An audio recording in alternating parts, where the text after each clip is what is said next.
Netflix, Canal+, Prime Video, Salto, Disney+. Les plateformes SVOD se multiplient mais rien ne change. Vous vous demandez toujours quoi regarder ? Télé Loisirs vient à votre rescousse chaque semaine dans À la demande, le podcast qui vous permettra de lancer le bouton play en toute sérénité.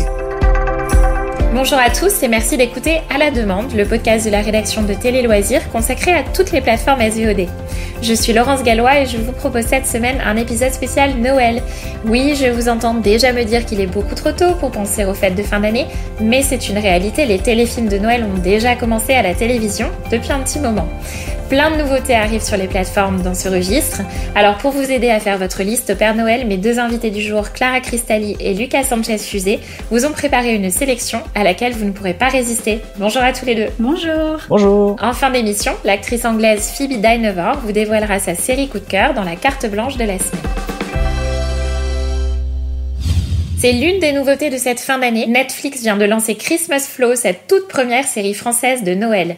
L'histoire d'une journaliste féministe et d'un rappeur qui cherchent à se racheter une conscience et qui vont tomber amoureux forcément grâce à la magie de Noël. Non seulement on se connaît pas, mais on ne ressentit pas de l'un de l'autre. C'est sûr qu'on n'a rien à faire ensemble. Mais je rêve où tu veux me pécho. Jamais de ta vie. Clara, Lucas, vous êtes tous les deux fans de téléfilms de Noël qui sont plutôt généralement américains. Est-ce que vous vous êtes laissé bercer par ce Christmas Flow sur Netflix ? Moi, j'ai beaucoup aimé. Ce que j'ai aimé, c'est déjà les décos, les illuminations de Noël. Finalement, dans des lieux qu'on connaît et qui nous rappellent qu'on a hâte d'y être. C'est tout bientôt. On trouve vraiment la magie de Noël avec les belles rues parisiennes, les grands magasins décorés, les vitrines, la neige, et tout ça confronté à la vraie vie, celle qu'on connaît, notre quotidien, ou voilà, des lieux familiers. Ça rassemble aussi tous les clichés, on va pas se mentir. Le duo d'irréconciliables qui va faire semblant d'être en couple et qui va finir par tomber amoureux. Je ne trahis aucun secret, je pense. C'est sympa, c'est léger, c'est feel good. On se sent proche des héros et je pense que ceux qui ont en horreur ces fameuses fictions américaines dans lesquelles il y a des idéaux inatteignables vont beaucoup plus s'y retrouver. Plus crédible du coup. Ouais, tout à fait. Et j'ai trouvé que le casting y jouait beaucoup. Je sais pas ce que vous en avez pensé, mais par exemple, j'ai beaucoup aimé l'actrice principale Shirin Boutella. Je l'ai trouvée vraiment très bonne, notamment dans son rôle de la journaliste engagée. Moi, j'ai trouvé effectivement que c'était elle qui portait la série en fait. Ouais, c'est ça. Ouais, moi aussi, ouais. C'est ça. Et je l'ai trouvée vraiment rayonnante, lumineuse. C'était un plaisir de la voir jouer, quoi. Et alors Lucas, toi, ton sentiment sur Christmas Flow ? Alors justement, moi je pense que pour le coup, c'est le casting qui pêche un peu. C'est vrai que Shirin Boutella, pour le coup, porte vraiment le film.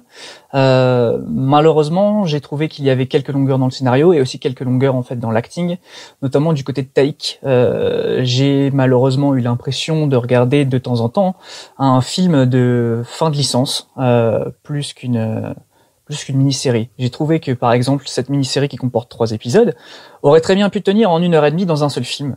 Après, j'ai quand même trouvé que c'est sûr que Shirin Boutella emmène beaucoup le film, mais les Simone aussi ont alors un les casting Simone, qui tu est peux peut-être super. expliquer juste en Notamment, 2 mots de quoi il s'agit. En gros, c'est un groupe de féministes engagés pour promouvoir leurs actions sur les médias, sur les réseaux notamment. Ça aussi, j'ai trouvé que c'était très bien parce que souvent, on fait cet exercice maladroit de vouloir incorporer les réseaux sociaux dans des films d'aujourd'hui, où c'est un peu brouillon, c'est pas vraiment filmé avec un téléphone. Alors là, on a vraiment l'impression d'être dans un TikTok en train de regarder un groupe un groupe d'activistes qui veut promouvoir ses valeurs. Donc pour ça, j'ai trouvé que c'était un côté vraiment très sympa du film. Malheureusement, on a ces longueurs, on a des acteurs qui peuvent un peu pêcher, des personnages aussi qui sont un peu brouillons, comme par exemple le manager de Marcus, qui est censé être une sorte de sidekick comédie, mais qui a pas vraiment sa place. Voilà, il y a quand même des petites irrégularités. C'est un bon moment, mais pour moi c'est quelque chose à vraiment regarder tranquillement, quoi. C'est pas on va prendre toute la soirée pour regarder ça, etc. C'est léger, c'est l'esprit des fêtes. Alors moi, effectivement, sur le côté durée, effectivement, comme c'était une série, en fait, je m'attendais à ce qu'il y ait plus d'épisodes. Et en fait, j'étais plutôt agréablement surprise, on va dire, de voir qu'il n'y en avait que 3, parce qu'effectivement, je pense que 3, c'était la bonne longueur. Je vois pas après comment ils auraient pu tenir sur plus d'épisodes. C'est bien de le regarder, on va dire... en second degré, quoi. Faut pas trop le prendre au sérieux, mais bon, c'est généralement le cas avec les téléfilms de Noël, de toute façon. Ça, c'est clair que tous les codes du film de Noël sont respectés. J'ai trouvé drôle de voir Camille Lou en bimbo un peu écervelée.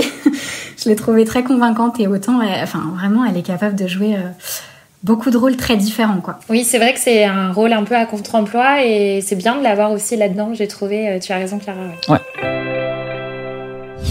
Alors, on vient de le voir avec Christmas Flow, les romances de Noël ne sont pas réservées donc qu'aux téléfilms américains de TF1 et de M6. Si on est fan du genre et qu'on a envie de regarder sur les plateformes, Clara, Lucas, qu'est-ce que vous nous conseillez de regarder tous les deux? Lucas, est-ce que tu veux commencer? Déjà, moi, je vous propose un retour en arrière, une sorte de voyage temporel dans les années d'après-guerre.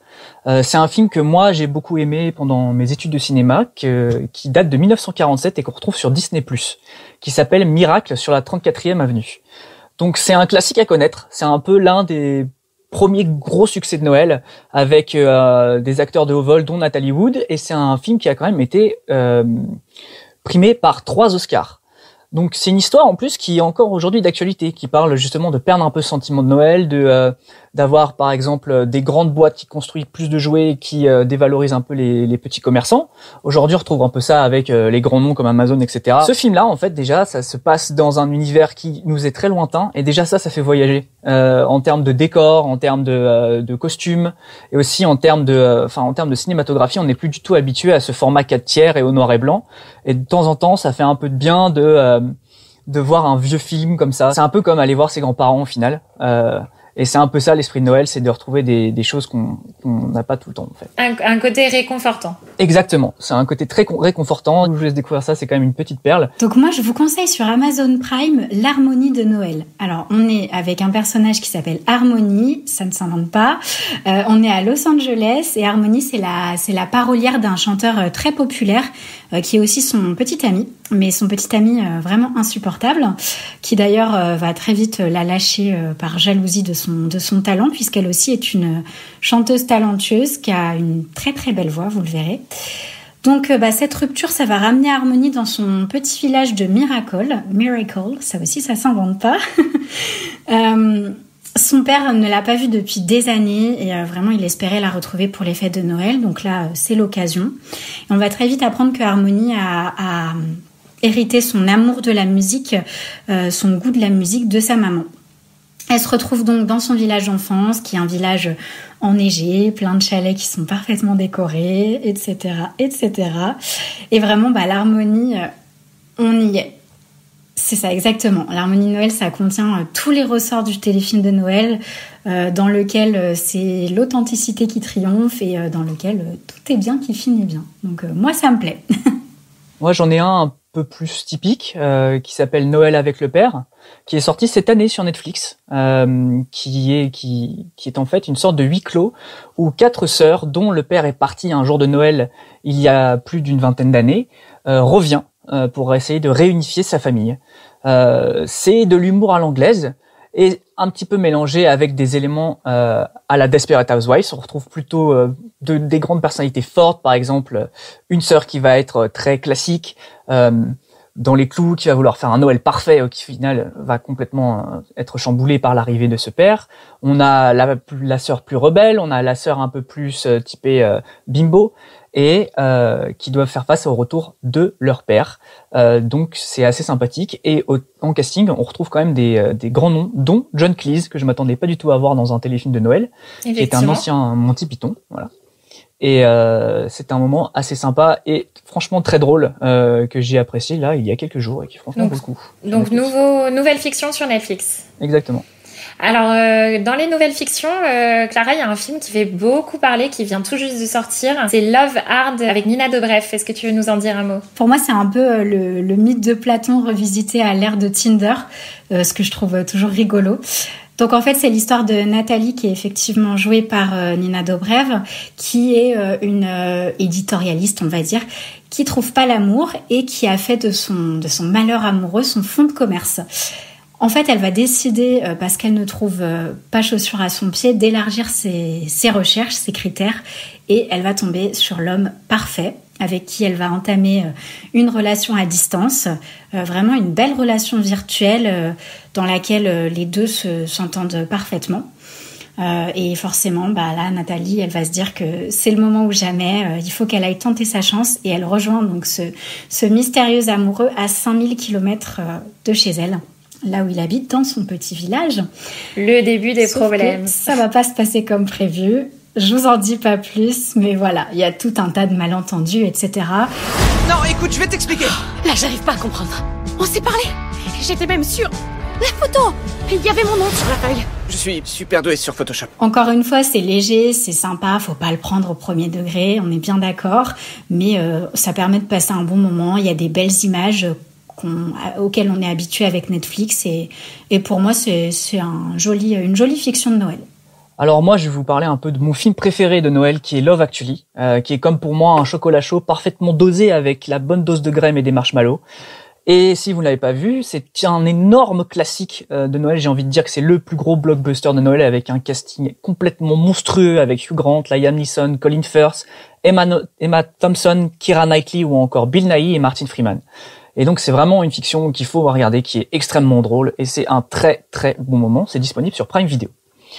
Et si vous en avez un petit peu marre des films à l'eau de rose et qui répètent un petit peu ce schéma amoureux du film de Noël, je vous propose de la testostérone, des explosions du combat, des explosions, tout ce qu'il faut pour faire un bon film d'action, c'est Die Hard. Et oui, ce film est un film de Noël, ça se passe à Noël, et avec Bruce Willis. C'est quand même surprenant, effectivement, quand je t'ai invité pour me parler des téléfilms de Noël, je ne pensais pas que tu me parlerais de Die Hard. Eh oui, c'est un peu cette surprise-là, c'est qu'en effet, ouais, c'est un film de Noël, et on a cet anti-héros par définition qui va essayer de reconquérir sa femme la veille de Noël, mais dans un contexte un petit peu plus rocambolesque, avec une attaque de terroristes dans la tour Nakatomi. Oui, là on est quand même plus du côté blockbuster, action. Exactement. Que romance, chocolat chaud et on s'embrasse sous le lit. Exactement, ça a rien à voir, mais c'est marrant de se dire que ce film-là est un film de Noël. Ouais. Pourquoi pas. Alors Clara, une dernière recommandation peut-être. Alors moi je m'éloigne de nouveau de Die Hard, désolé Lucas. Mais je vais vous proposer d'aller faire un petit tour sur MyCanal et de regarder Noël à Pemberley. Alors moi j'adore ce film, et je dois dire que c'est surtout grâce à son actrice qui s'appelle Jessica Lange. Je ne sais pas comment ça se prononce, mais je crois que c'est ça. Elle jouait dans Beverly Hills 90-210, la nouvelle version. C'est celle aux longs cheveux bruns et aux yeux bleus, je sais pas si vous voyez. Et ce film, je l'ai vu plusieurs fois tellement il m'avait plu. En fait, l'histoire, c'est que c'est bientôt Noël et on a Elizabeth Bennet qui est envoyée dans une petite ville pittoresque. Je vous le donne en mille, la ville s'appelle Pemberley et elle doit organiser un festival de Noël. Donc en fait, elle, c'est l'une des meilleures décoratrices de New York. Et dans ce petit village, elle va faire la rencontre de William Darcy, qui est un milliardaire propriétaire d'une maison somptueuse et qui est parfaite pour organiser des événements. Et ce couple improbable va finir par travailler ensemble. Donc vous l'aurez compris, en fait, c'est un film qui est librement adapté d'Orgueil et Préjugés de Jane Austen. Et c'est idéal pour les personnes comme moi qui aiment et la littérature et les téléfilms de Noël.